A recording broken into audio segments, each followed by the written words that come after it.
So what I want to do today is essentially look at a problem similar to the one we did last time, which is interacting particles, but this time they will be overlapping. So we're going to look at Brownian walkers that interact between them and what we can say about them. So again, the source of the small parameter here, we have a big parameter, is the number of particles, but the noise at the level of particles will be of order 1. Okay. But before we do that, I need to give you a little background on Ito calculus, because otherwise we're not going to be able to do this. Okay. So we're going to discuss for maybe 10 minutes just two formulas that come from stochastic calculus that at the end are fairly simple, even, but you don't need to know them. Perhaps some of you already know them. So what we're going to look at is this guy. So, and I'll write everything, you know, in mathematical notation. So this is, write it like that. So this is an SDE, right, for x of t. This guy, x here belongs, say, to RD. There's a drift term, that's the deterministic part. And then there's a noise term with an amplitude sigma, and then this guy here is a Brownian motion, so it's a Wheeler process of Brownian motion. Okay? So that means that, I mean, that I'll erase it immediately, but that's, you know, the one that is often written this way, where in this notation this would be a white noise. It's the same thing. These two equations are the same. Okay? It's just a different notation. And so there is two things. So, and I'm going to assume here that the noise is multiplicative, so there is no distinction between Ito and Strotanovich. If you want to know what happens if this is not the case, if there is an x of t there, we can discuss that later. Additive. Additive. Yes. What did I say? I said Multiplicative. Multiplicative. Okay, so it's after sailing. Yeah, so, okay, so there is one. The first formula is what's called Ito formula. And Ito formula is essentially the equivalent of chain rule. Okay, and maybe one little convention. I'll use the following notation. When the x is a capital X with a little t next to it, that means that's essentially a process that depends on time, and that's the guy that's evolving. And I will use, so this is not the notation I'm using here because it's the one, we're not going to look at that anymore. And then I'm going to, you know, if there is a point in space that I need to specify, for example, the initial condition for this equation, I'll write that as a little x. Okay. So what's Ito formula? Ito formula asks, suppose I take a function f that I evaluate on xt. Imagine it's a scalar valued function. And I ask, what's the derivative of this? Okay? So, it says this, you get that guy, the gradient of f evaluated at xt, times dxt. If each time you replace the d by a dot, this would simply say, if you take d over dt of f, that depends on time, chain rule tells you that that's the gradient of f times d over dt of x, right? Except that when you deal with an SDE here, there is one more term. If you just do that, you're missing a term, and the term that you're missing is a term which is sigma transpose, a matrix, over 2. I'll denote sigma transpose by 8. It's a matrix that you contract. That means you sum over, you take the trace of the, with respect to this guy. 2 space derivative of f evaluated at xt, and that one is a dt. Okay. This formula might look a little bit obscure, but I'm just going to motivate it in the following way. You remember that the equation that I've written there, if you discretize it, is something that you can write like this. That guy, and then you need to put the delta W here, but this delta W in low is the same thing as an N01, so a Gaussian random variable with variance identity times square root of delta t. Okay.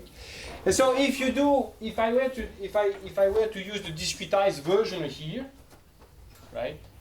If I only take into account this term, well, I would pick the one that comes from there, and because this part is dx, right? But you see that there is a term that is of or the square root delta t. So if this one matters, the square of this one needs to matter too, because that's of order delta t.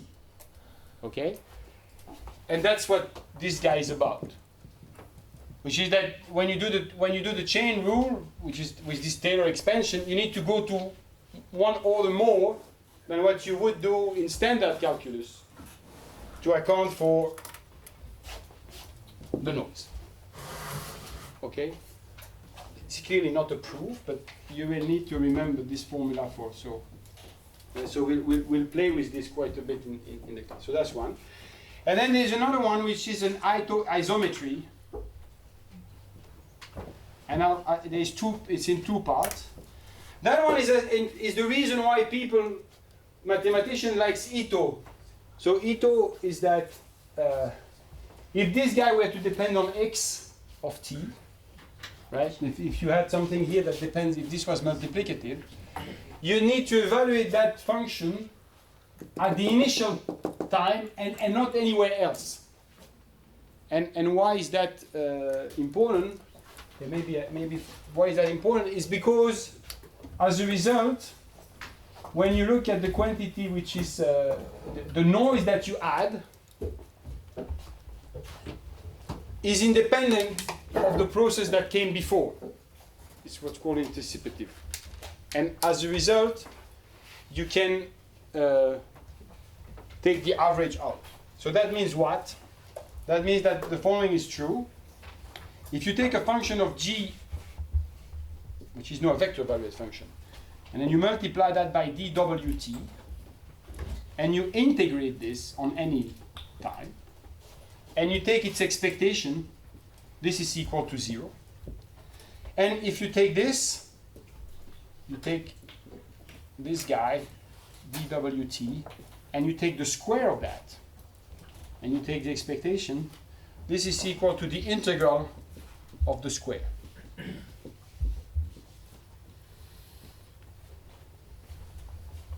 These are the two Ito isometry.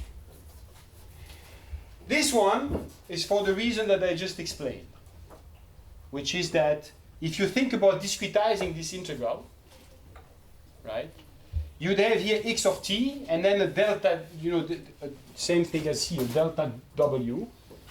But no point in this trajectory depends on the w that you put here, and they are all independent of one another. So the noise that is here is statistically independent of any noise that enters this. Right? This also depends on w, but it depends on w all the way to time t, whereas this one is essentially the w that comes from t to t plus delta t, and it's independent of this.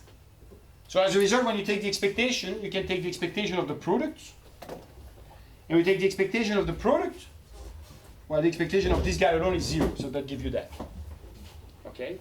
Here you make essentially the same argument, but you just use the fact that at some point you get a square of that guy, and you treat it as what physicists would treat as a delta t or minus t prime, right? Which gives you this. Okay?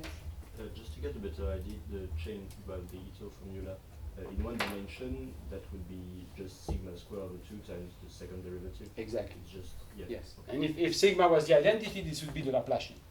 Yeah. Okay. Okay? Right, so we'll remember this thing, because I need them.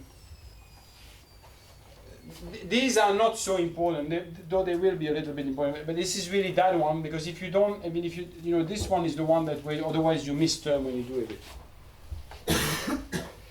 Okay, so maybe before even I start the class, I'm going to give you maybe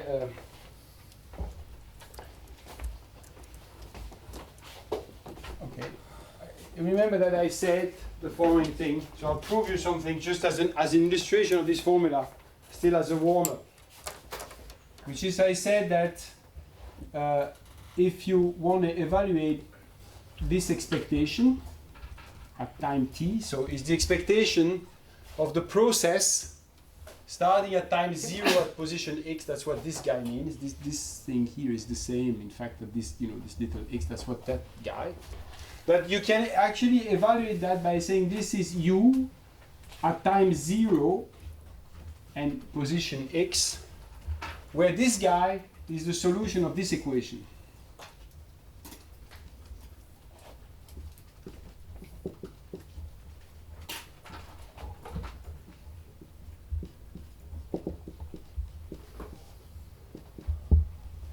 That you solve backward in time with the initial condition, which is just the final condition, sorry, that is just u of tx is equal to fx.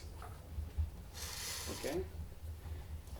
And if you want to derive this, so if you want to check that the solution of this equation indeed has this interpretation as, so that this is again this Feynman-Katz formula, right?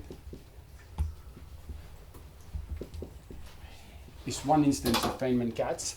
So if you want to show that the solution of this equation has this interpretation, you can do the following little exercise. So I'm doing it because it's an exercise in Ito calculus, which is that you can take u of t and then you evaluate it at xt. So there's 2t in this thing. And then you take that, d. And then you say, well, this is what? This is dtu dt. That's the dt, that's the standard calculus on that guy. But then you need to have plus the gradient of u of t xt times dxt. And then you need to not forget about the fact that there is one more term, which is the sigma transpose over 2, that grad of u of t xt dt. Yes? What's the double column mean again? That means that it's you take this. So if I write something which is like, I'll write it below the line. This guy is the sum over all the components 1 to d of aij dxi dxj. Sorry, ij. Okay. You think about this as a matrix. This is a matrix. You take the product of the matrix and you take the trace. Okay. Right? Sometimes in math book they would write that like this. Okay. So now we have that little relation that is real. No, I have not. I mean, this guy, of course, here. In fact, I should have written that. I will eliminate the chain rule here and write that above. Right? I can use now the equation here. So if you look at what this is, so let me rewrite that. There is dtu. I'm going to write all the terms that are in dt. And then there is one term which is in dw. All the terms in dt are drift type terms, and the one in w is the noise, is the martingale term, as this is called. So if I look at that, right, there is one term which is the gradient of u. Everything here is evaluated at xt.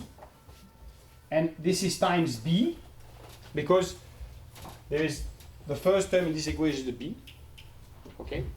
Then I'll put this one along with these because it's convenient to think about them together because they are all the dt. I'm going to get this guy.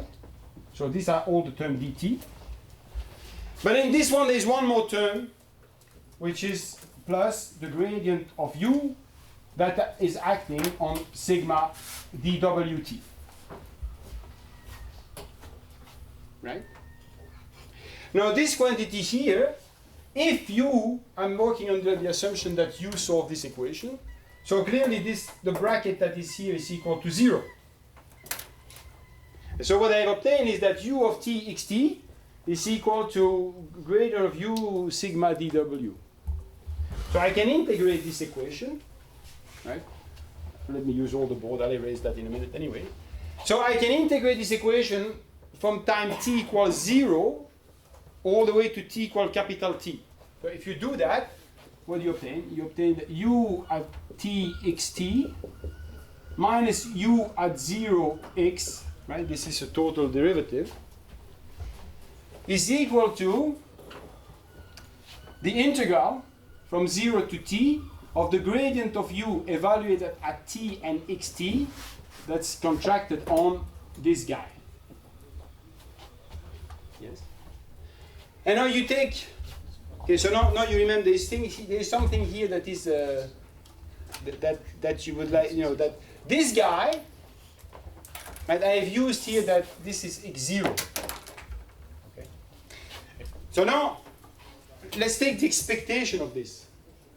So if I take the expectation of this, Ex, right, of the whole thing here, then I take the expectation. So if they are true, right, if this is true in individual realization, it's also true in expectation. And then you can use two things. The isoisometry tells you that this guy is actually equal to 0, because this is in the past of this noise. This expectation here, in fact, only acts on the first term, because this one is not random. It's just u of 0x. U is just the solution of this PDE. It doesn't depend on x. So the expectation only works there. But this guy, I know what it is, because I have fixed the final condition there. This is u of tx is f of x, so this guy is just f of xt. And there you go, because this is 0, so if I put this guy on the other side, I have shown that this is true. Okay, let me repeat this argument one time.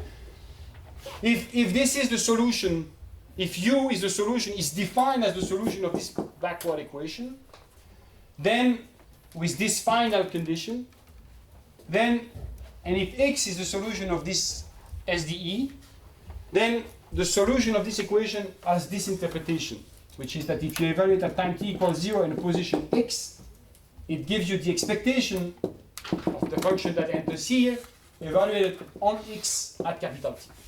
And the calculation was done there. Okay? Yes? I'm sorry, can you just repeat why everything with gt is equal to 0? Is that before the... Oh, right, okay. Yeah, But that's the equation, right? yeah, sorry. Okay? Just look at this for a second, and if you have a question, tell me, because now we're going to do that for more complicated equations. The second line in the system is for all small x, or it's just for the initial? Because you took it for all x at the end. Which one? This guy? Yeah. That's a function of two variables, u of tx. And I say, if I evaluate this function at capital T, for any point x, Yeah, so it's any x, Any x, just yes. the initial condition. yeah, exactly. So that, I mean, that's right. Yes, you're right. This is for all x in the domain. Okay? Where the domain is whatever. I mean, this guy is, okay, is, in out. Okay. Since you used it at the end, next to Yes. that. Typically, I mean, we write that like that, to say it's just f. It's the function, not, right? Okay, so now let's erase that and go to what actually I want to discuss, which is not this. And you know, there is this book that I put in. These things are explained in fairly elementary terms in the book. In particular, the argument. One simple way, this is the one that I explained, is that one way to construct the whole theory of SDEs is just to discretize them and then take limits. Okay, in fact, this is a rigorous way to do it. It's a useful way because I also tell you how to simulate them numerically. And if you do that, you understand, I mean, it's kind of transparent why these relations are true. Okay, and that's done in the book. Okay, so now what I want to discuss, and now we need something which is, I want to look at systems of particles which are a little bit like the one that Francesco and the one that you have seen in all classes actually. Which is, I'm going to look at a system of equations that are like this. dxi, so I'll eliminate the time because otherwise there will be a time and an index. So that will be, so it's a generalization of the one that I've just taken there, where simply I duplicate that. This is like one particle, and now I'm going to have n particles. And I'm going to do them in a scaling, which is the one of mean field, to be able to make statements. So I'll write something which is like this. These are capital X, these are the ones that are evolving, so I'm writing that with a dt. And then each of them is equipped with a noise, and I just make them all independent. So here, I goes from 1 up to n, these are particles, right? And you need to think about them that each of them is subject to its own little noise, independent, so these guys are all independent from one another. Okay? They feel a bath, but there's no correlation in the bath. And then they have, in the example that I'm writing here, they have like two contributions to the dynamics. One which is some velocity field that depends only on the position of the particle themselves. Okay, you could think about that, but not necessarily. For e.g., a gradient of u evaluated at xi. And then there is an interaction term here. So you could think about this as being the gradient with respect to xi of a w of xi xj, which is an interaction potential. You could think about this for, if you wish, even into something that only depends on pairwise distance, for example. Okay? So I want to look at this guy. Right?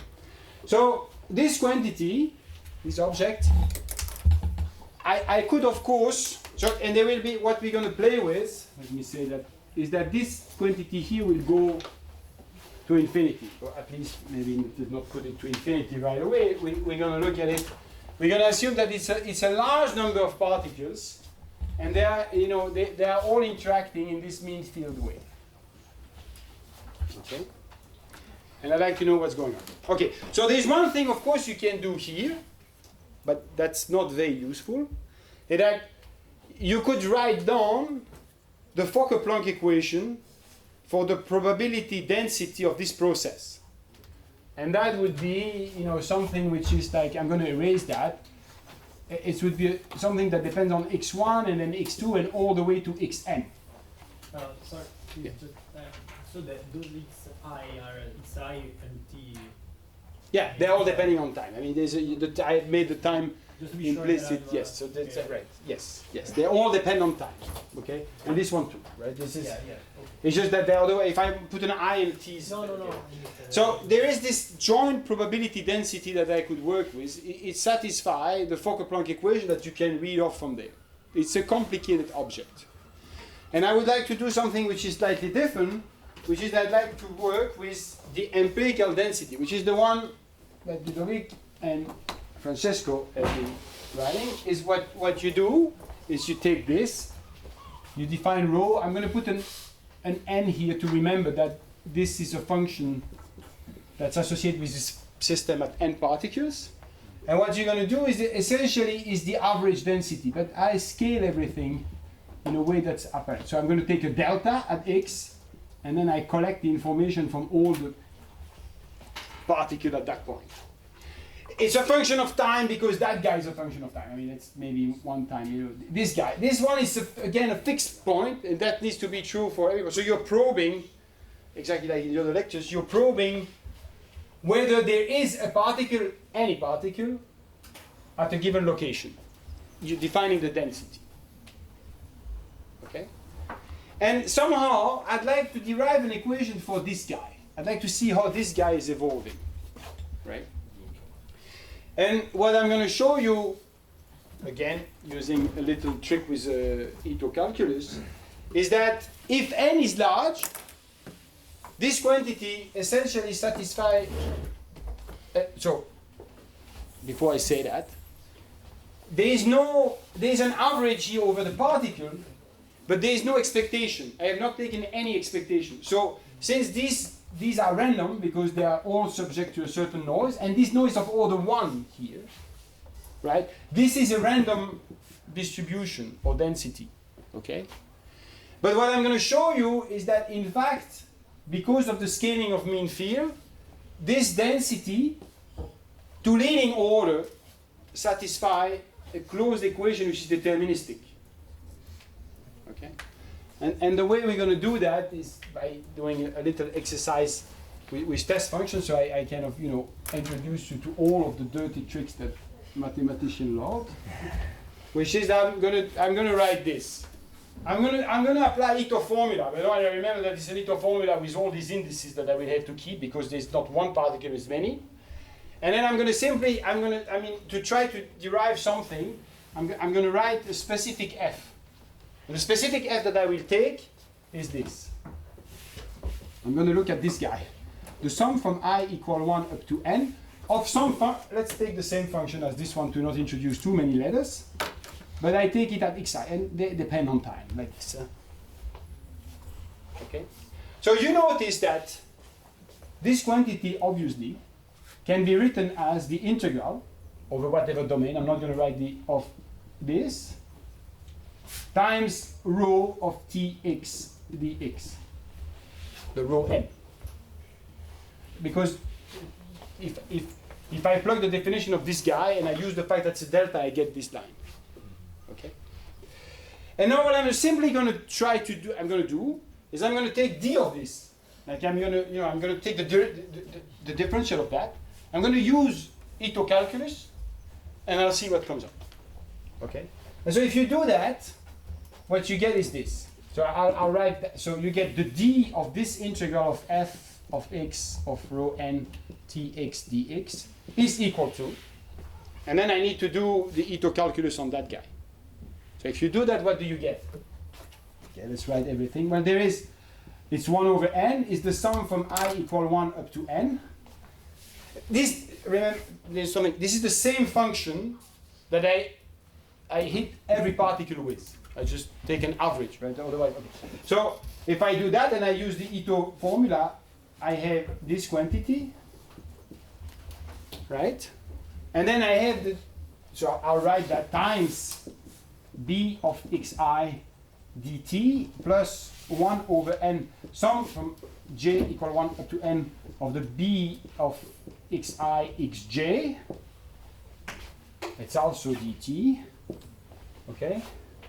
Then there will be a term that I will need to deal with, which is this guy.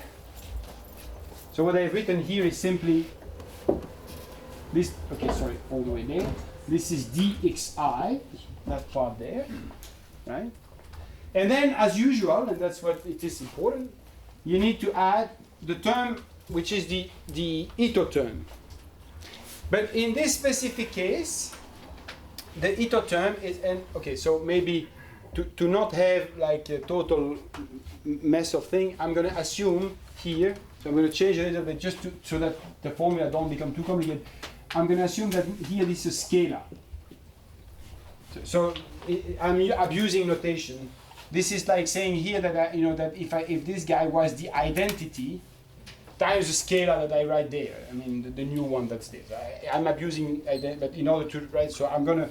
You could think about this with a little hat, and the one that is there now is the scalar. This guy is in R. Okay, so that I don't need to. So if you do that, you have this quantity that appears.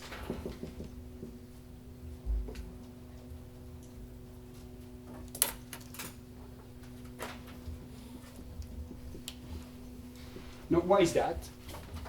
It's because when I apply Ito formula here, right, I really need to think about this gradient when I do the Ito formula. There's a certain little thing that has happened here, which is that when I did the gradient here, it's the extended gradient. It's not on one particle. It's the gradient where you have gradient of particle 1, 2, 3, da da da da da. But this one, if I do d over dxk of this guy, it only picks the component I, so there's no confusion on what this gradient is.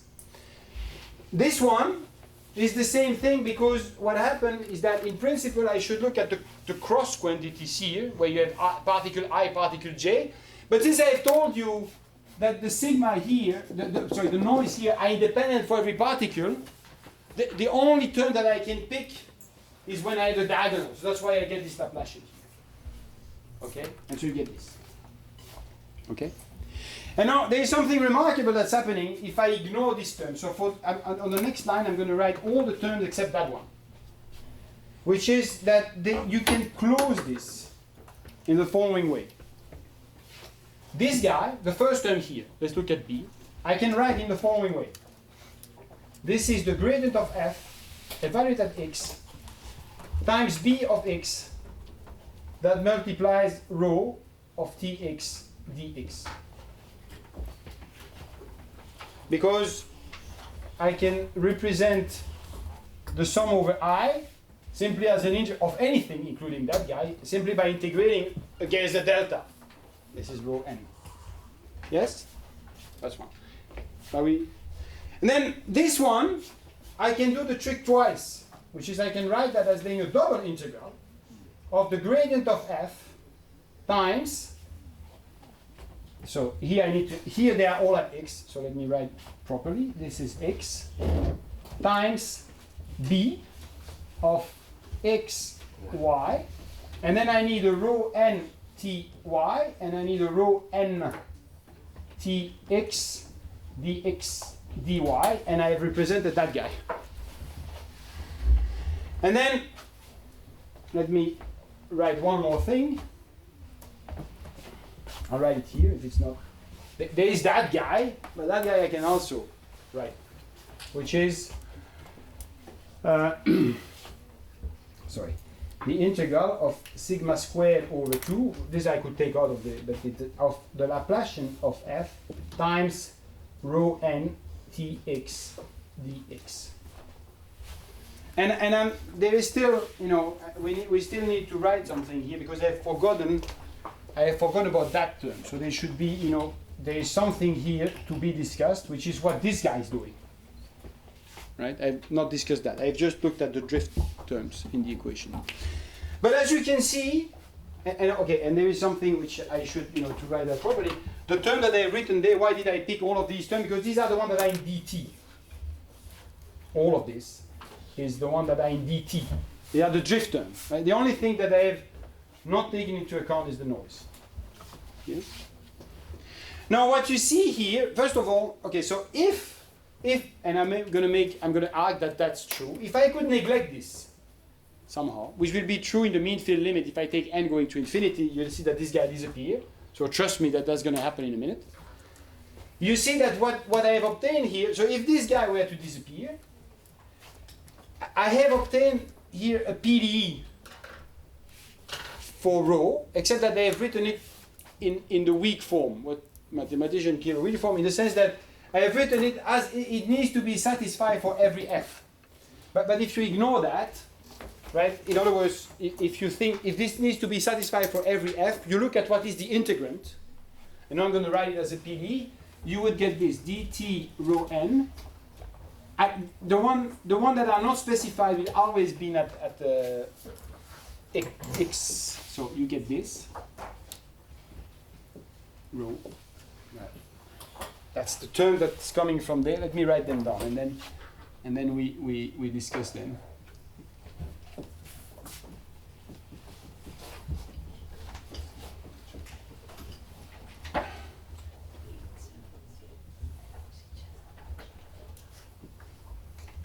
This one is at tx. Let me write that one explicitly. So it's like that.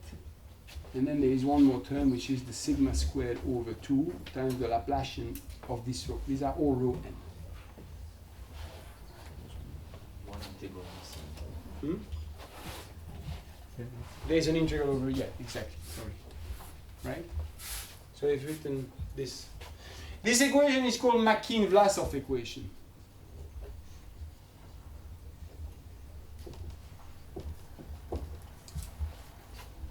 Okay. So let's pause for a second and think about what this equation is actually saying.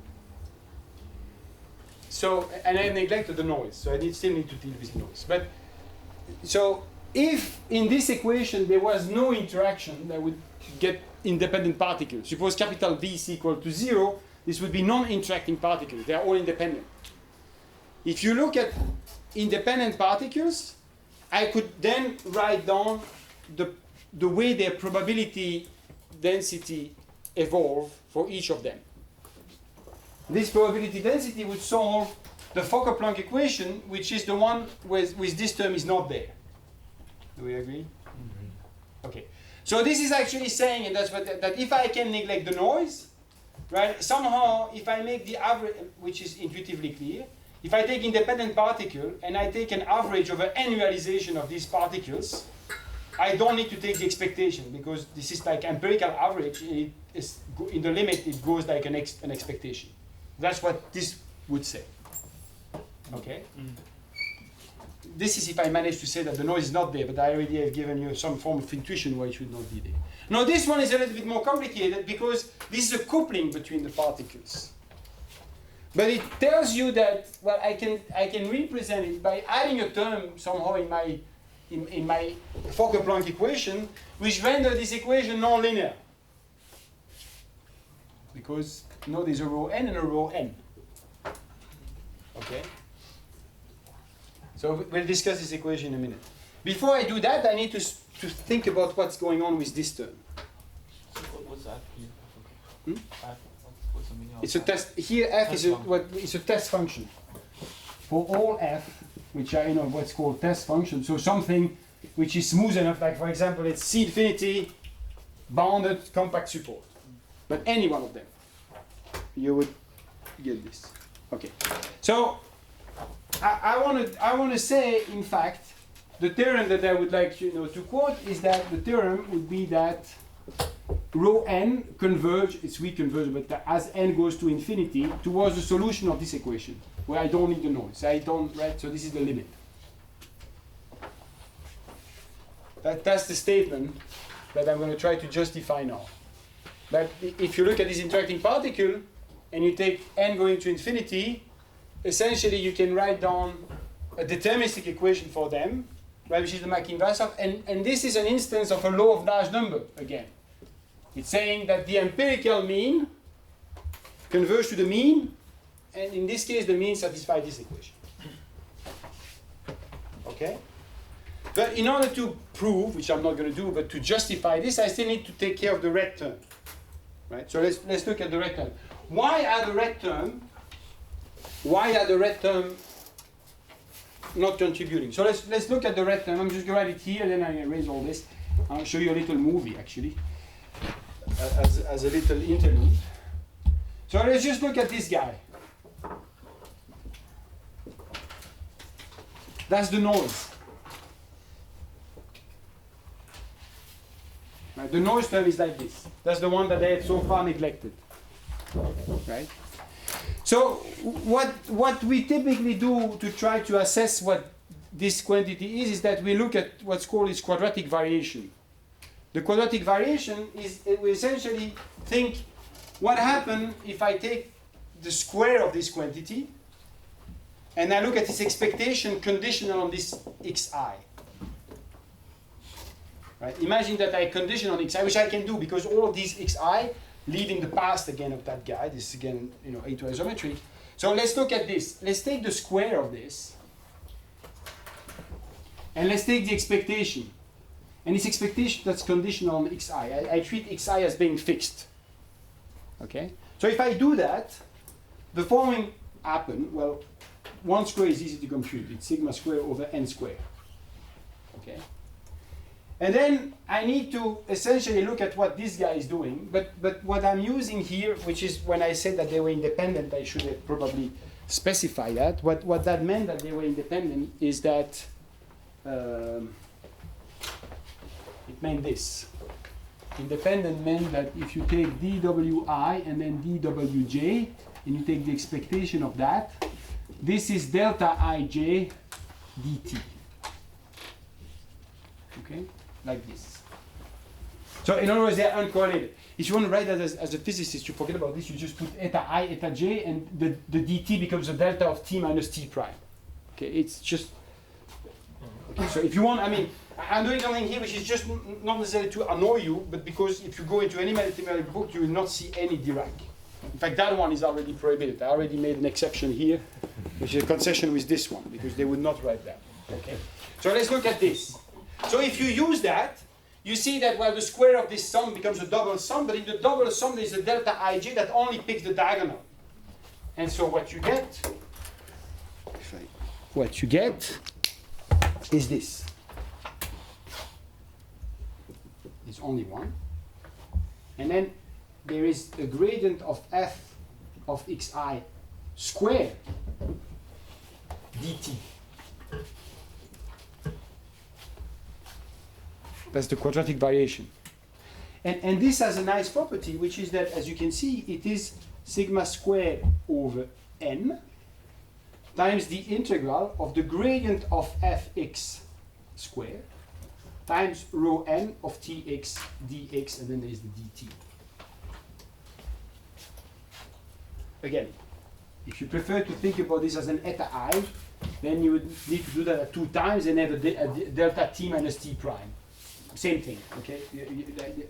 But the important part of the argument is what comes here, which is this one. And what you see is happening here is that for all the other terms that I had here, the one that I have kept when I wrote this equation, the scaling in n was the one that essentially makes it that it disappears. When I rewrite everything in terms of rho n, you see in these terms there is no more n. The n is implicit in rho n, but there is no explicit n. That term, however, is not like that. That term has an explicit n that's there. And so what does that mean? That means essentially that this noise, and we'll analyze the noise in the second part of the class, but it says that this noise, in fact, has an amplitude which is, if you think about it before taking a square root, is like 1 over square root of n.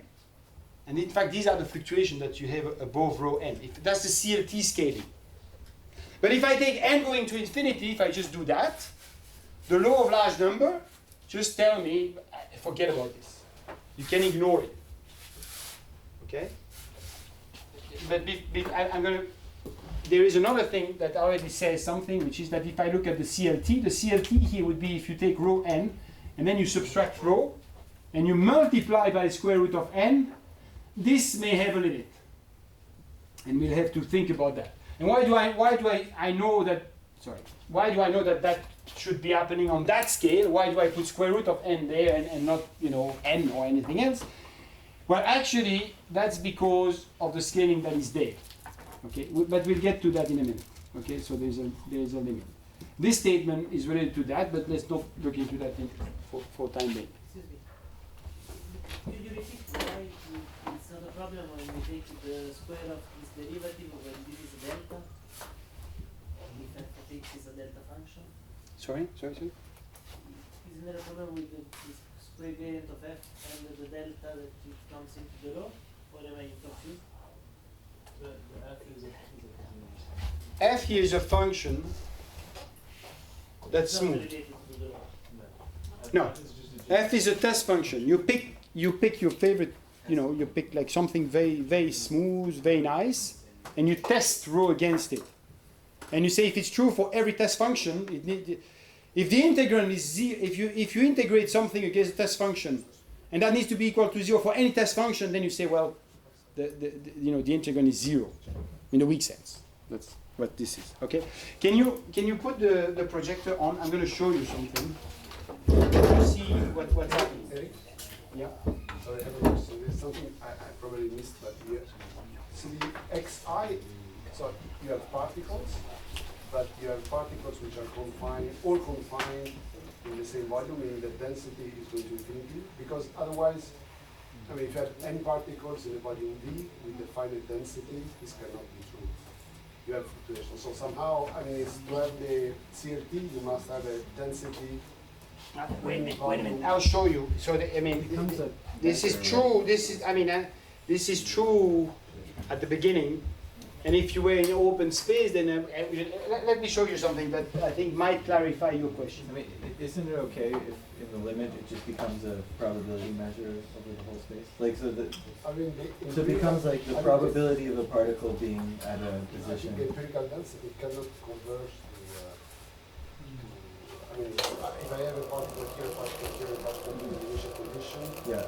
I have one fluctuation, so I must have a lot of. No. So there's just. Okay. So it's clear that you need to have. I'll write that afterwards. You need to have that this is true initially, right? You need to arrange your particle in such a way that I can solve. So you need to. So they are all confined in the same. They are all like this. I'll tell you that in a second. But let's see if I can put this thing on.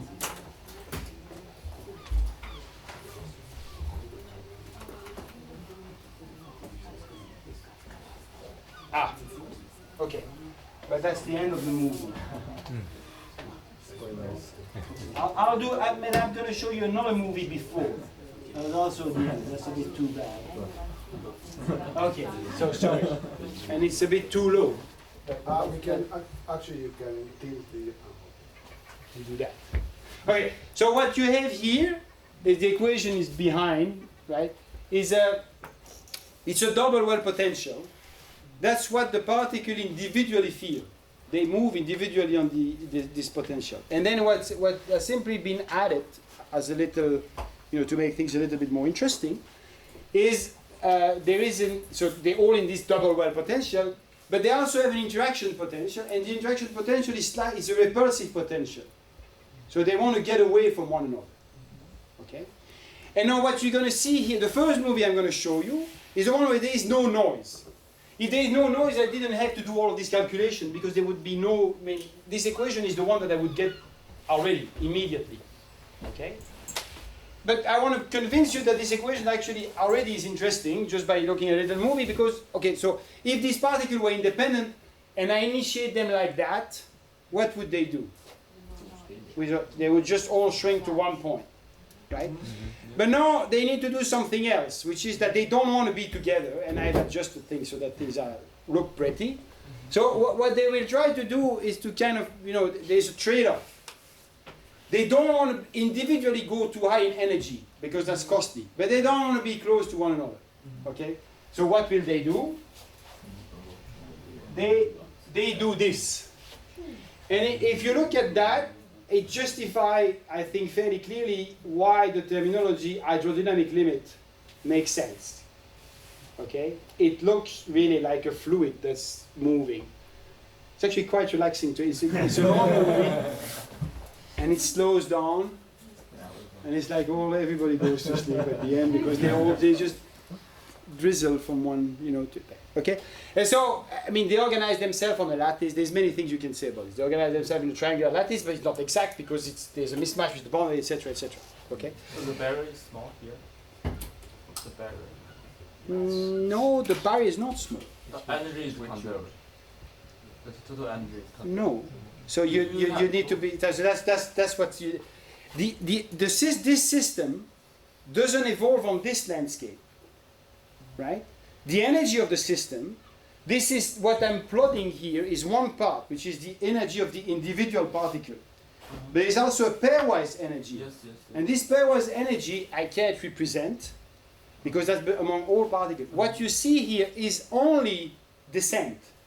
The fact that they go up on this potential is simply because when they go up on the one that I plot, they still go down in the global potential that include the interaction. Right? Okay, so that's that. Now if you do it with noise, which is the same, but it's a noise of order 1, well, it's not, you're not going to get the lattice, but you get something which, is look like it's a noisy version of the other one. But if you blur a little bit, okay, it's essentially the same as the other, right? You don't have the crystalline structure that appears, but they essentially land at the same place. Okay. So that's that. So that's the mean field limit, which is hydrodynamic limit also. We can close that. Now, Julio made a good point, which is that the way I've phrased the term, it indeed doesn't make sense because I have forgotten to say one bit, which is an important one, which is that in specifying the problem,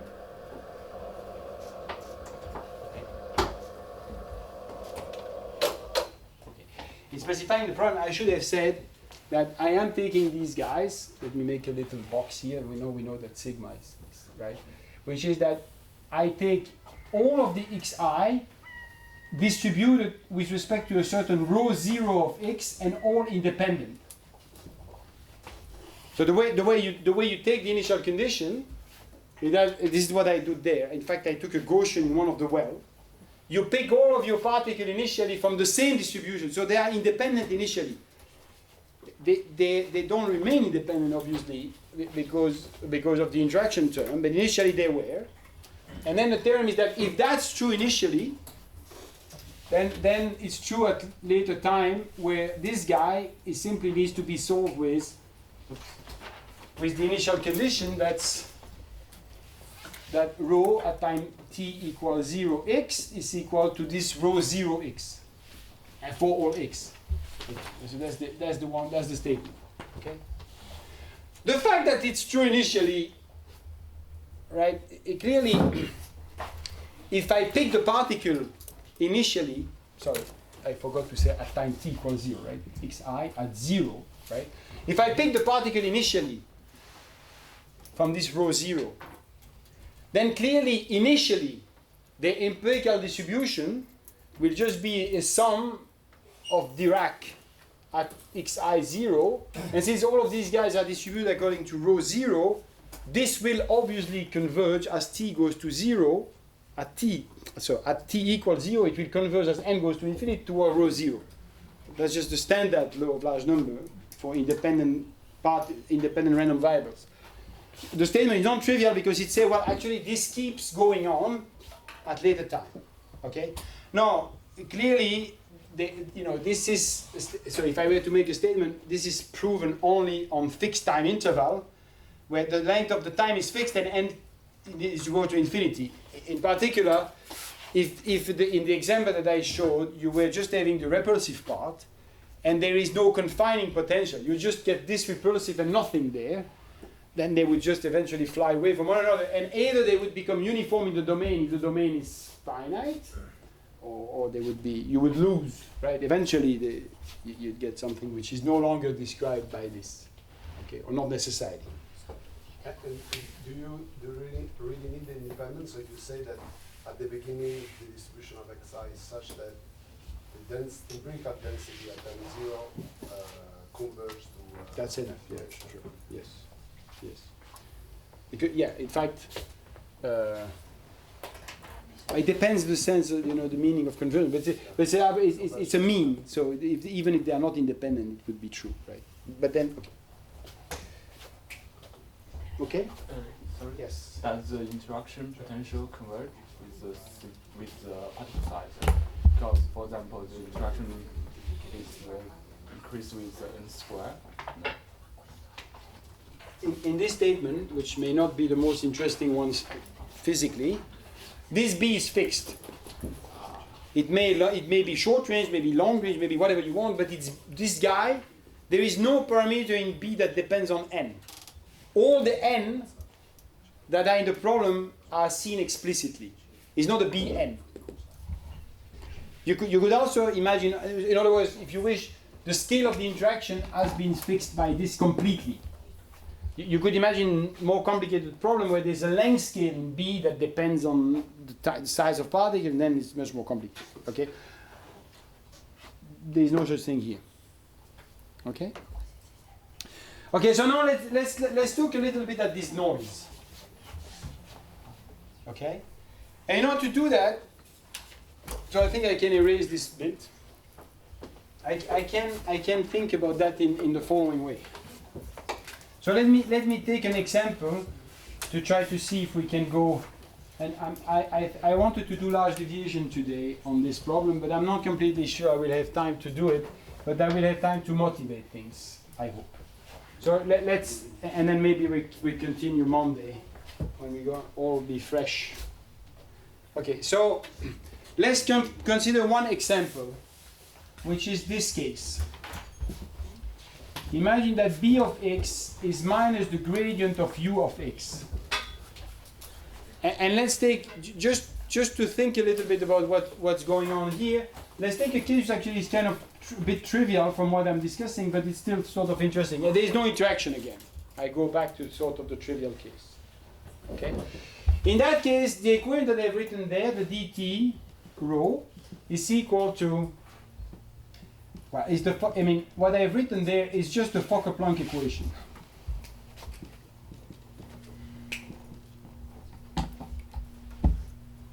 Right? I've just said the empirical distribution converges towards the solution of the Fokker-Planck equation to leading order. Now I think for a minute about what would happen if I were to if I were to try to add the noise in this equation. Yeah. Sorry, there's something I don't get. I mean, starting from an SE like that one, and even without V, shouldn't we end up with a Fokker-Planck equation accounting for the noise? I mean, the noise shouldn't be in the equation, of course, because it's already a deterministic equation for the PDF. Yeah. And in arriving at the Fokker-Planck equations, we should be accounting for the noise as well. So I'm missing something. Why? Because the way that's a good point. The Fokker-Planck equation that you would like to derive is the Fokker, which would be true here. That guy would be the Fokker-Planck equation. If I were to do this, I would take the expectation of the delta of x minus xt. Sorry. Right? If there was, I mean, in this case they don't interact. Right? If I were to take the expectation of that guy, I would get this. Or more generally, if I had n of them, right? If I had n of them, so but let's just look at that. If there was only one, there is this guy, okay? Which is this. You would take this one particle that evolves. Imagine there is no interaction particle. There's only one. Then clearly, you're right. This guy is that. But this is not the one I'm looking at. I'm looking at the one which is the empirical average. Oh, right. Okay. So that one has fluctuation, okay? Yeah, I get it. It's then observable on the ensemble of the particles. Right. Retain some. Yeah. So I want to think a little bit about what this quantity here would be. Okay. And so I will, write back the n, which is I'm not taking limit anymore. I'm just going to write something that doesn't make any sense, but it's kind of useful to look at. Which is I'll think about, okay, as you see, when I take the quadratic variation of this noise, I get an expression that also only depends on rho n. Right? I told you why could I write this down is because after doing my little trick, all the drift terms I could express as integral against rho. But that's also an integral over rho. Right? And so you could ask yourself, what is the noise that I should put in the equation? Noise are only equivalent in low, in a way. I can change the realization, that's something that Francesco used, which is if you have a Gaussian process, you can realize it in many different ways. So how can I realize the Gaussian process corresponding to this noise? Okay. The way to do that, it would be, if you really were bold, would be to say I could add this guy in the equation. Blah blah. And then I would add this, and then the square root. No, this starts to make this gets scary from a mathematical viewpoint, but let's ignore all of this and let's just write that. Where this would be, and now I'm back in the realm of physics. So I'm writing everything using notation that will involve delta. This is spatio-temporal white noise. So that guy is the one where if you take Tx and then you take at T prime x prime and you take the expectation of that, you get in general it would be a vectorial noise, right? So they would be like, you need to transpose one. Well, you get all the delta that you can think about, which is there would be one identity, there would be a delta of T minus T prime, and then there would be a delta of x minus x prime. Yes? So you can, this is a little calculation that shows that if you were, same thing, test this noise against f, meaning take the noise that's there, right? Integrate that against f, integrate by parts, so the gradient will be on the f, and then look at the quadratic variation of this, and if you calculate it, well, you're going to get exactly this. Do I need to do that? I'll skip. This is like, so this is the noise, formally.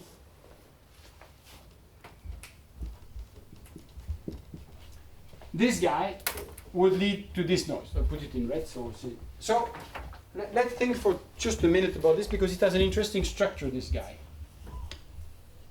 Which is that, now, you see, I know I've written a Fokker-Planck equation with noise. Okay, this noise, in fact, is there is something quite interesting here, which is, so I need to erase parts, so I'll eliminate this, and I'll eliminate that, okay? and this 2, because now we know what is the spatial temporal right now, so we can just look at this, which is the equation. This, if I take an SDE where B is not there, I could wait for the B, and this B is a gradient of U, and the noise multiplicative. This defines a process in detail balance. In fact, you know that the equilibrium distribution of, if there were no noise, right?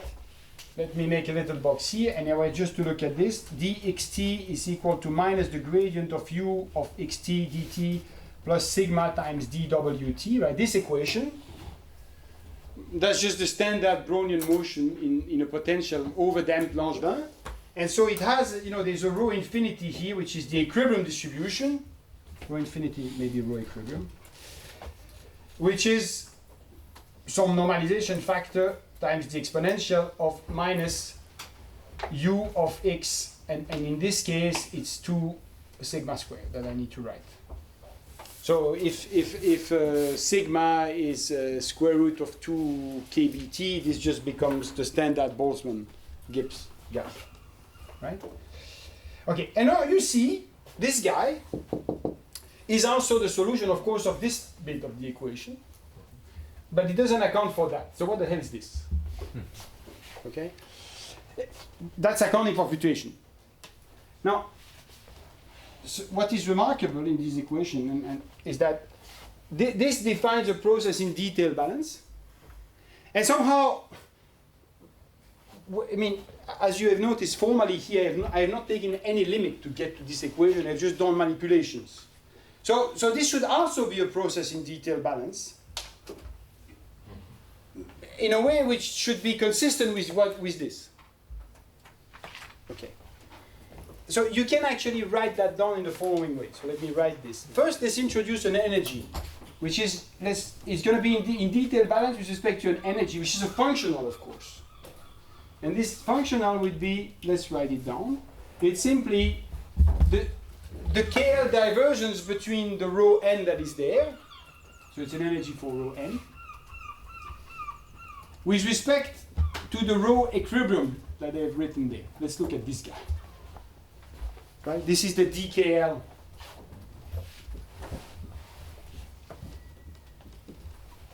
Okay. Now I'm going to do a little exercise, which actually it's quite simple. Is to show that this quantity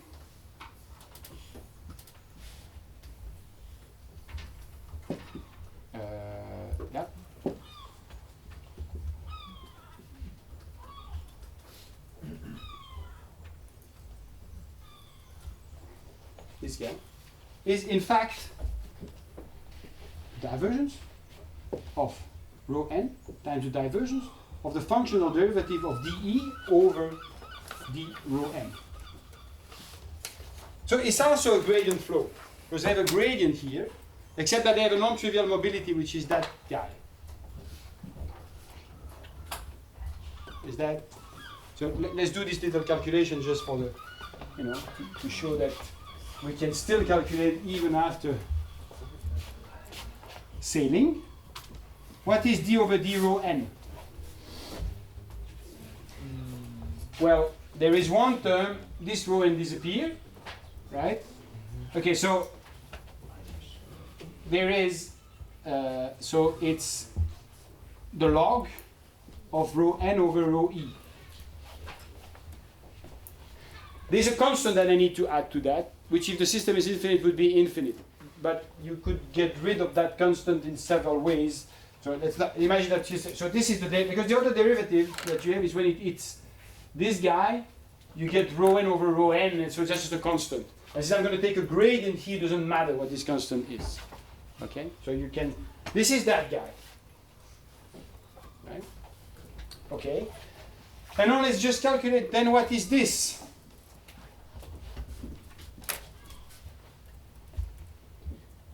Well, that's rho n. So the log of a ratio is the difference of the log. So the first one gives me a gradient of rho n over rho n. right? And the other one gives me a gradient of rho E over rho E. But the gradient of rho E over rho E, I know what it is. This guy, right? This quantity here, let me write it, this quantity here is minus the gradient of U. Is it minus the gradient of U? I probably have forgotten about the sigma square. So if you take the, so it's the gradient of the log, so if I take the log, and there's 2 sigma square missing. And I probably will need them at some point, so let's put them in. This is what that is.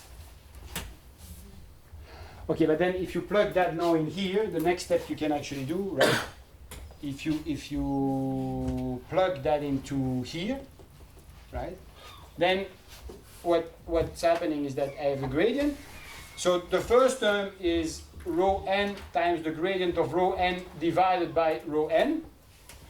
And the second term is a plus, because there was a plus, which is 1 over 2 sigma square times the gradient of U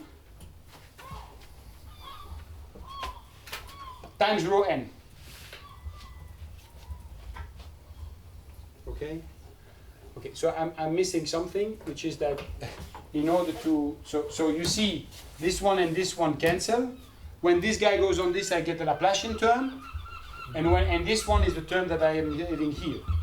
Now, in order to, you see that there's a constant that's incorrect. So the constant that I need to put here is 2 over sigma squared. Okay? It's better. If a sigma was square root of 2 kBt, that's just the factor better that you have there. Okay? And now, it's kind of interesting that if you just think about, right, when you write, so when you write down an SDE like this, and you want to write something which is in detail balance, right? That's the simplest way to write it. But there's another way to write it, which is that, and where can I write this thing? Maybe I'll erase that, but now we know. How much time do I have? A little bit more than 20 minutes. Oh. Okay, so I'm trying to make links with a few things that we have seen, which is this, if I were to write something which is like that, dxt is equal to minus some mobility. In fact, probably I should write that as diffusion, a diffusion times the gradient of u of xt dt, right?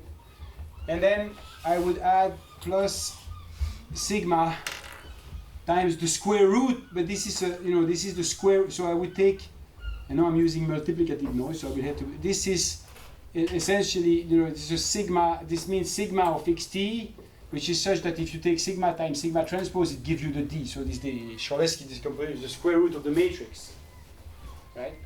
If you add, and then there's unfortunately a term that you need to add here, which is this, the divergence of d of xt, that's the Ito correction.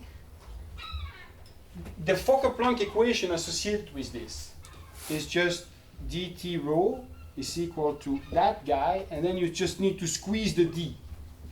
You squeeze the d here, and then you put the gradient of u rho, sorry, like that, plus the divergence of rho, sigma squared over 2.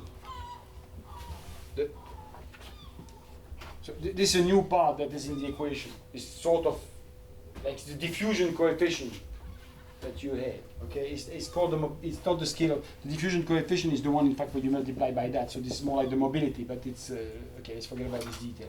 This guy is such that its equilibrium distribution is c z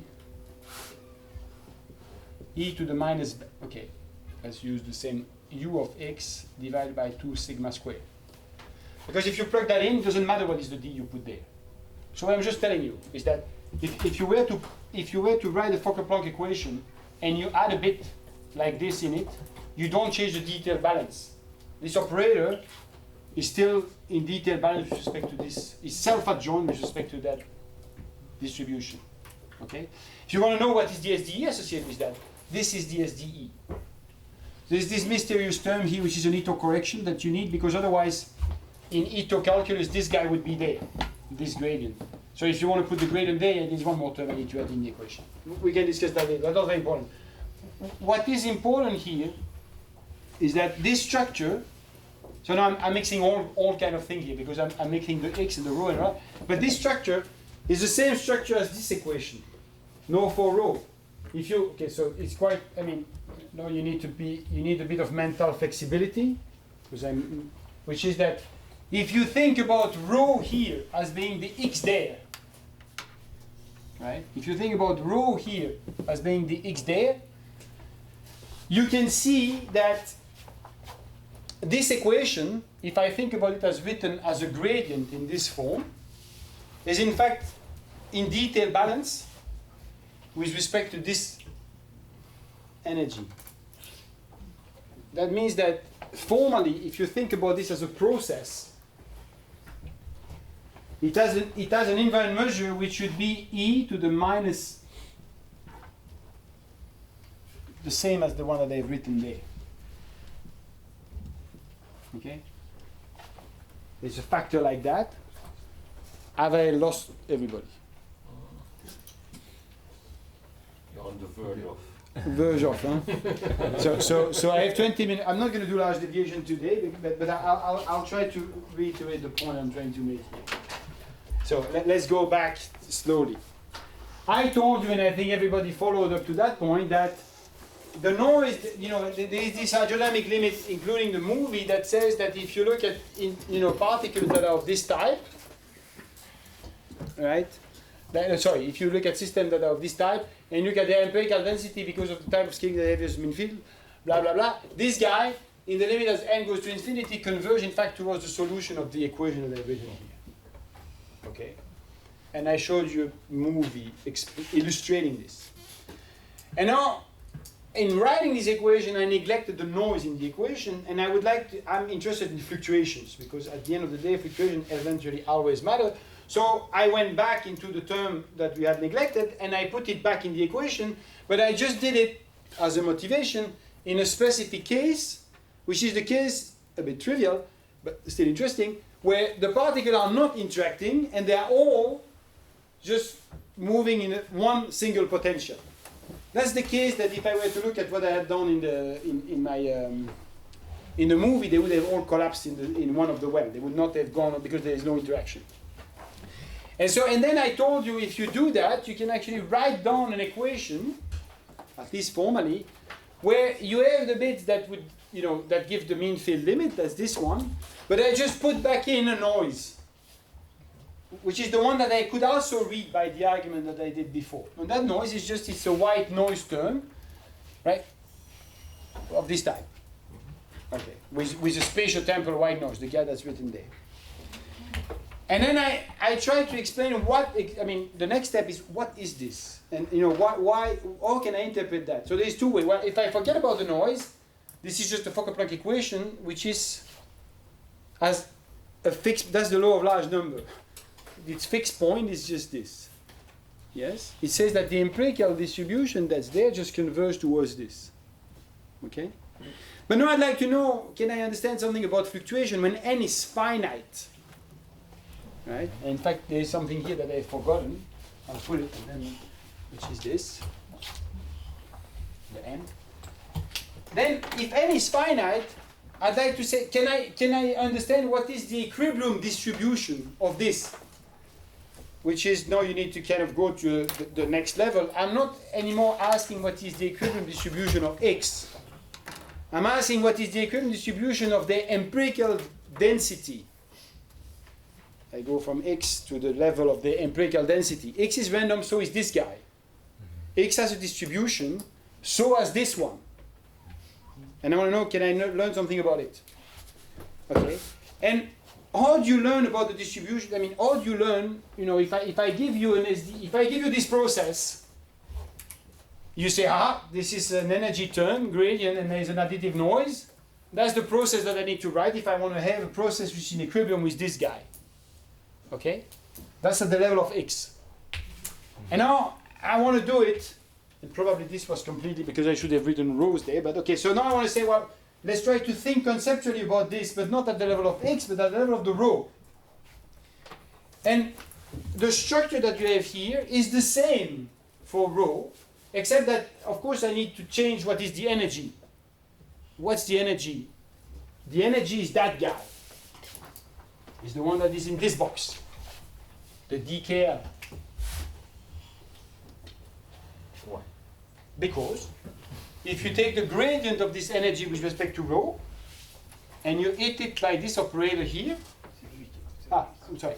If you take the gradient, sorry, if you take the gradient of E, this E with respect to rho, and you hit it by the operator they've written there, right?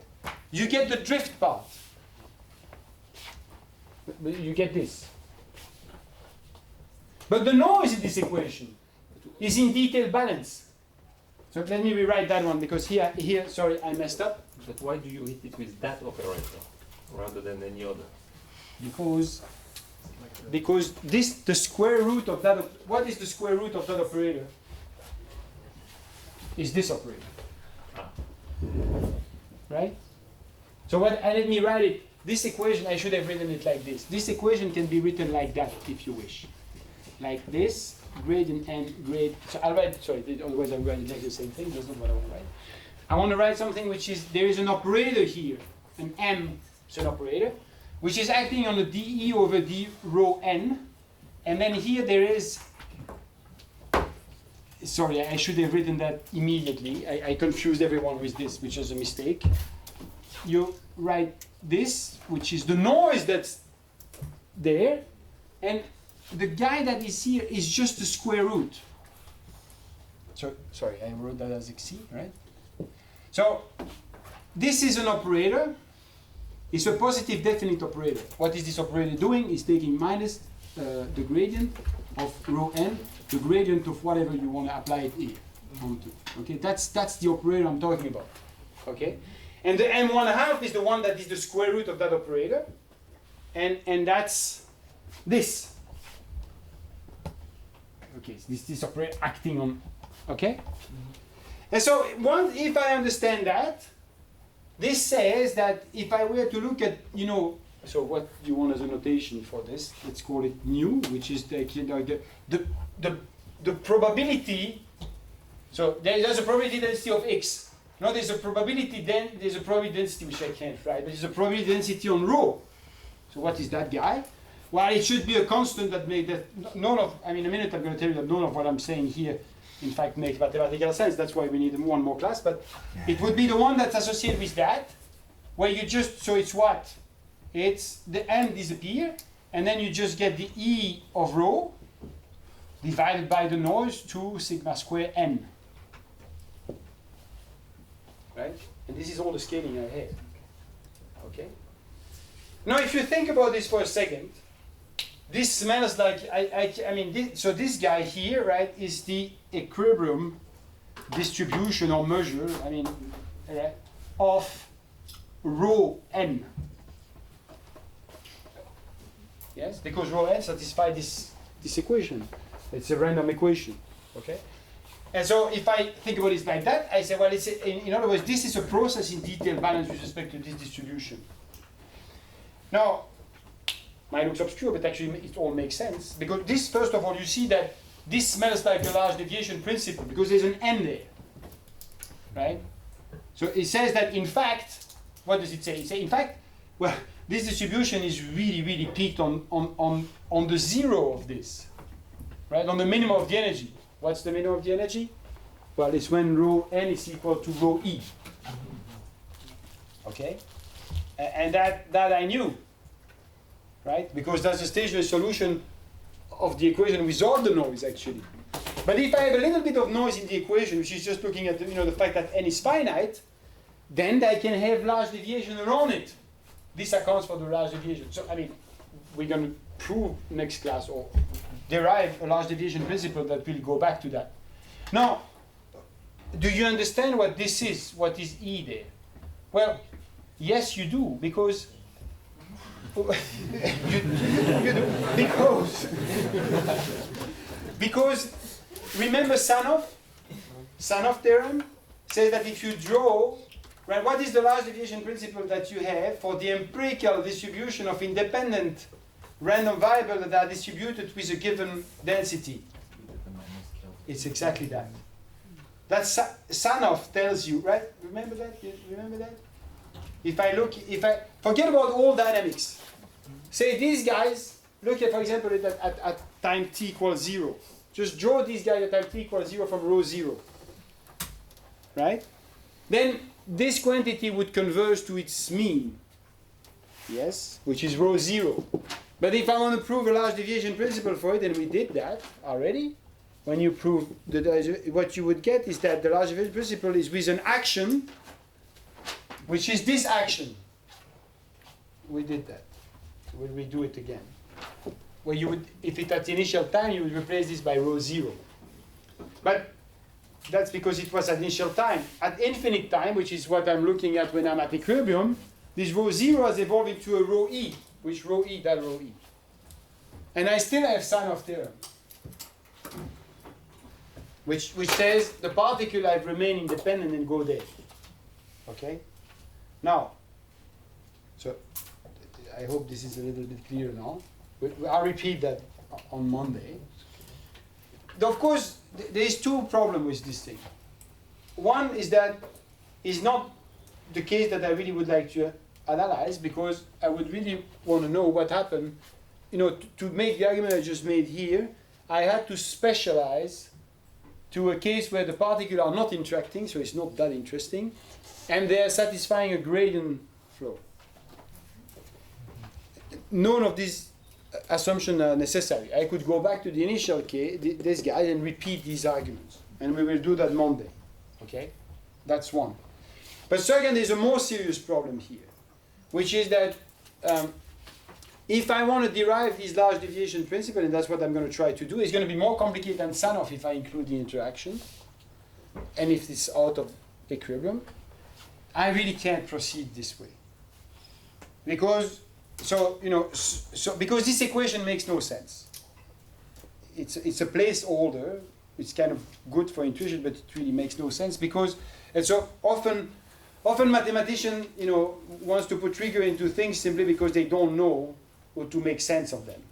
This is not one of these cases. This equation really makes no sense. In other words, even though sometimes physicists or chemists use it, if you want to use it, there's one way to make sense of it, is that you could discretize space. If you discretize space, it's just become a big set of SDEs. But if you then try to say, well, if you discretize, it's like, I could solve this PDE, which is a deterministic PDE, just by discretizing it in space. You can solve that. But there is something that you need to require then, which is that if you take the discretization finer and finer, your grid finer and finer, it should have a limit, and that limit should converge to the true solution. In this case, this is not happening. In fact, you can show that if you discretize an equation like this, forget even about that. I mean, you discretize that equation, take it in 1D, spatial dimension, discretize it, and then take the discretization finer and finer, there is no limit. In fact, there is no, what you end up having is that the field that is satisfying this is like a total, it's a nightmare. It actually converges to 0 in all sense. Anything that there's the only limit that you can find. And you should already understand why that's the case, because what I wrote here is a little bit suspicious. Because not only it involves a multiplicative noise with a distribution that involves a spatial temporal wide noise, these are very scary things already. but on top of that, I'm taking the square root of something which is a delta. That's really like, should ring like alarm bells of all kinds. So we can't really do that this way. Okay, we need to do it differently. And so what I want to do Monday, and then try to explain that an example, is in fact illustrating how you can, in this case, or in particular in this case, you can rederive this large deviation principle, the one that will lead that, and in fact anything at finite time, this is because this is infinite time, right? By doing things more properly, like in a way which is more rigorous. And the reason why I think that's useful for you, by the way, because maybe a bit of motivation, is because these tools are transferable. When you all look with, into interacting particle system, I was just going to give you a toolbox that you can apply to many other systems than the one that's here. In fact, this is part of the toolbox. I'm just saying this one is a little bit scary, so we need to do we'll have to do something a little bit different. We'll do that. We'll do that on Monday. And so Monday, what we're going to do is that we're going to rederive that. We will also rederive a large deviation principle for equation of this type at any time, not necessarily at equilibrium, but at all times, right? What are the fluctuations that you have above, above the limit, okay? And since we are not scared of anything, we're not going to do it for non-interacting particles. We'll do it for interacting particles, okay? And then once we have that, I hope I can do that quickly, like in half the class. And then the second half, I'll give you an example where it actually kind of is applied to something interesting, or a bit more interesting, which is a phase transition in MIPS if you have a population control. Where do you have, so I'm going to have to add then another division, which is that we're going to look at that like that, but where the number of particles can vary. They can have burst depth. Okay? Good.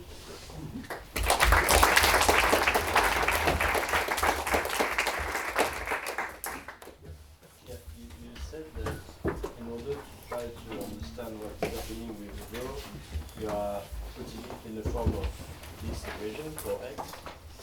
And I messed up there. I'm sorry. That's the sailing. I should have written this equation. I wrote an equation for x here. Erase it from your memory, and just think about that one.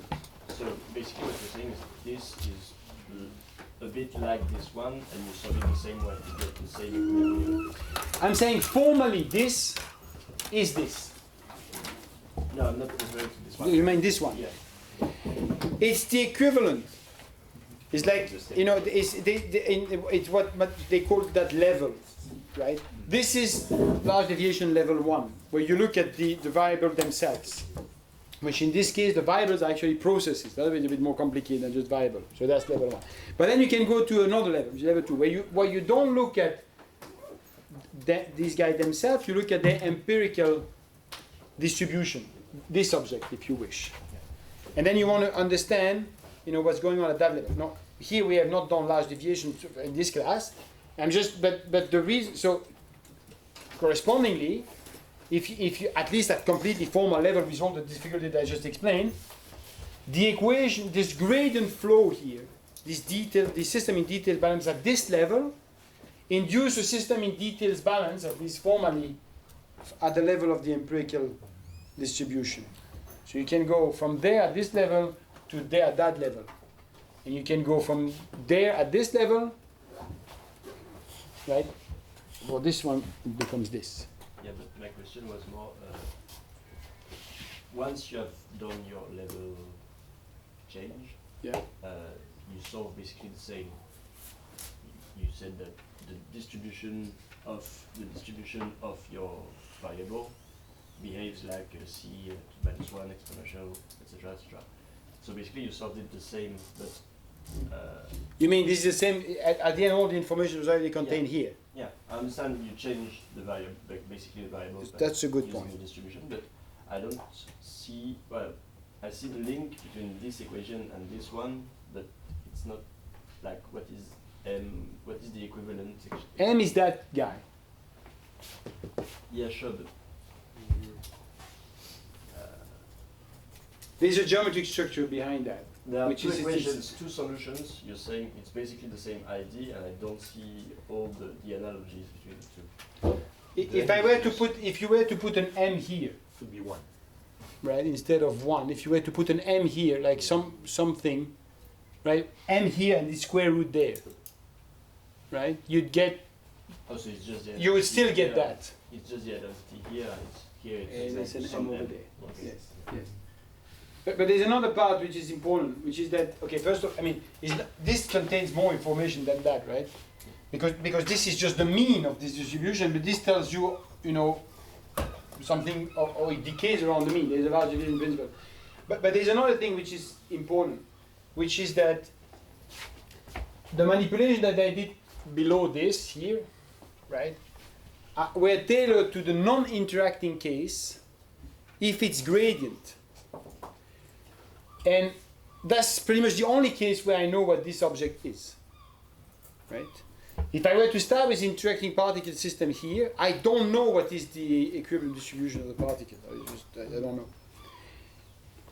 But if you go, you look at the problem from a higher perspective, you can do all the calculation. Of course, they involve objects that are much more complicated, but you can write it down. So we will be able to write down the equilibrium of these things, in particular even that one, if we work at the level of this empirical distribution, which is not possible to do if you stay at the level of the particles.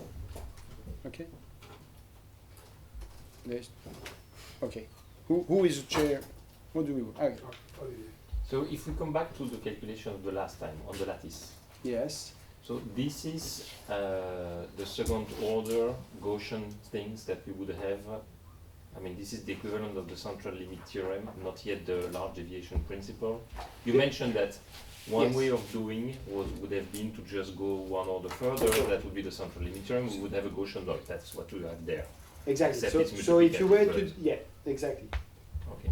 So if in other words, if we did this lattice, right, and then we got this ODE, and then we say the ODE becomes a diffusion equation.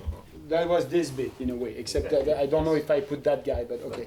And if you were to go to next order, you would get a noise, and then if you think about this as a spatial discretization on a lattice of something, that spatial discretization is precisely this. Okay. But what I'm telling you for that is that as far as the mean, that part is concerned, if you look at it on the lattice and take the lattice smaller and smaller and scale things properly, there's a limit, and the limit is that. But if you try to do that for the other term, you can't do that. We'll do it, but in another way. Okay. I don't understand whether the fact that the term before the psi should is a square root of n is necessary to get the bottom line. Without that term, this is not true, right? Yeah, I mean the square root is that necessary. Square root of n is that necessary. Yes. Why?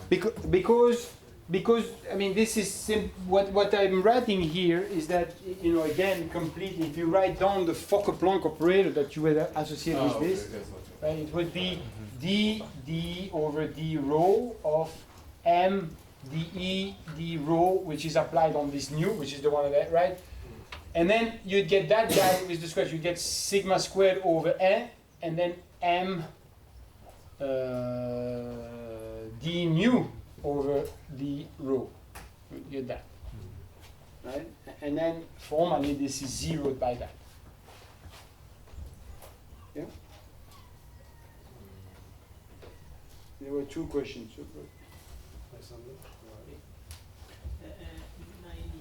When you define the energy, you define it in function of the equilibrium distribution rho of E. But then the energy appears in the equilibrium distribution. It's what I understood. Where am I lost?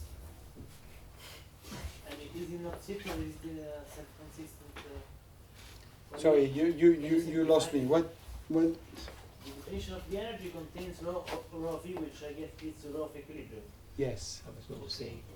And then is rho of equilibrium the one that is written there, which contains E of rho? Yes. And so it's something that must be determined self-consistently, or that can be. No, I mean rho E is this, right? In this example, this is rho E. Yeah.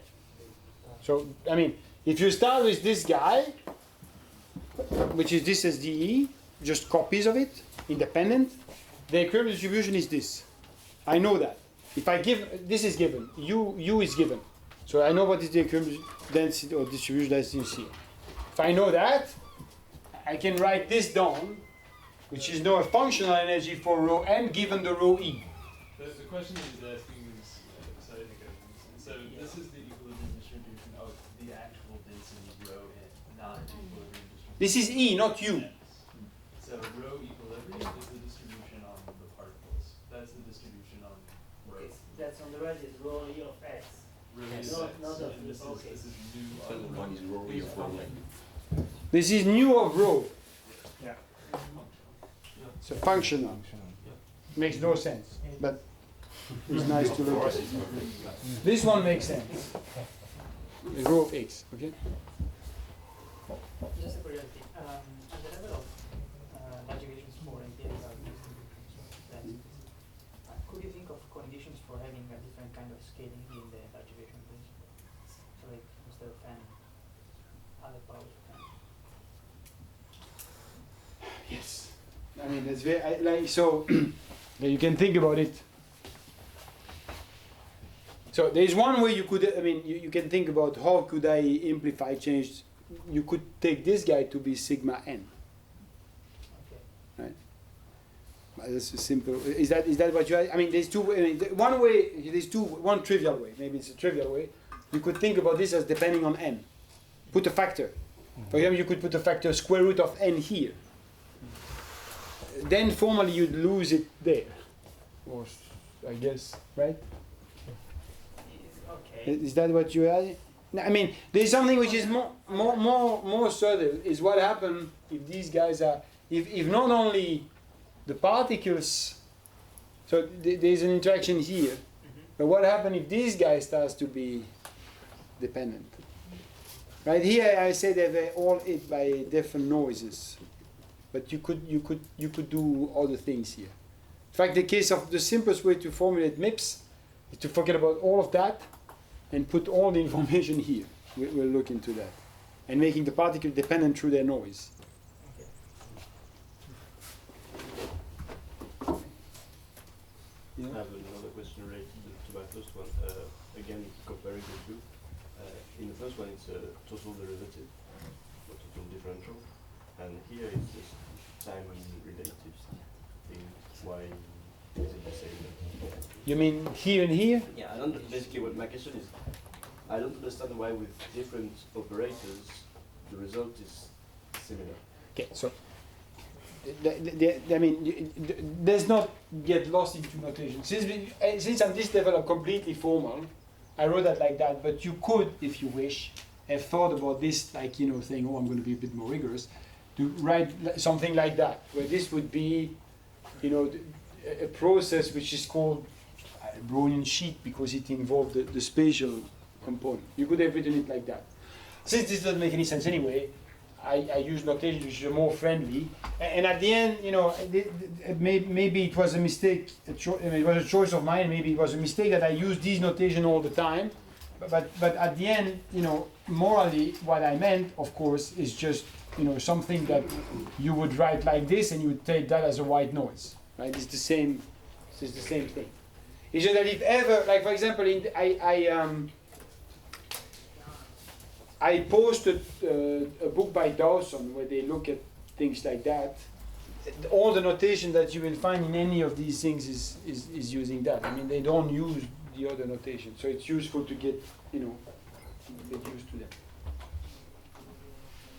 Okay. Sorry. When you showed the two films, there was one film with with noise and one without noise, and we get eventually to the same density profile for the particles. Yeah. But here the distribution of density profile seems to depend on the noise. This one. Yes. So. That's what I want to know. No, I'm not sure I understand the question. So you showed that whatever there is noise or not, eventually we convert to the same distribution. Yes. But here it seems that if you do the process, you can have several distribution of particles which are accessible. Yeah. And the variance of the distribution, for instance, depends on the noise you have on Yes, the yes, dynamics. yes. But why did you observe the same density profile when there was noise and when there was no noise? In the movie, you mean? Yes. The movie were meant to illustrate the solution of this equation. Okay? Except that I never solved that equation. I just what I was just showing you were the solution of these equations, right? And just as an illustration that if you look at them, if you look at them in 2D visually, what you see is a representation of their density. Okay? And I showed you two movies. One which is the one that I discussed, which is the one with noise. And then there was another one where there is no noise, right? The one that was like this flow, okay. The one without noise is actually more difficult to analyze at the end, because that's a deterministic system, and then it goes into a state which is random but quenched. Like if you do it twice, and you look at it at the level of, the mean field level, what you will see the same thing. There's a blob on one side, there's a blob on the other side, right? But if you look closely into these blobs, you see that they have structures. Because what happened is that the particle, not surprisingly, since they repel, organize themselves on a triangular lattice. But there's two things that happen. First of all, you can't organize yourself in a triangular lattice if you're confined in something that looks like an ellipsoid. There's a mismatch at the boundary. And second, they fall wherever they fall. And so they are grain boundaries, if you look at it. They were like a triangular lattice this way, and then at some point there's a defect or something, there's like, you different grains. If you do it twice, you get two different things. So what would that mean? That means that if you were to do it in deterministic dynamics, there's also a noise, because there's a rho n and then there's limit, and I can try to prove how different is the rho n from its limit, right? But that's much harder to do once you have deterministic system. If you don't put noise into them, that's very, very difficult. Like there's no mathematical tool to do that. Okay, like that's not what I say is not completely true, but it's a much harder problem. Because here, the noise is really helping you quite a lot. Okay, well, thank you again.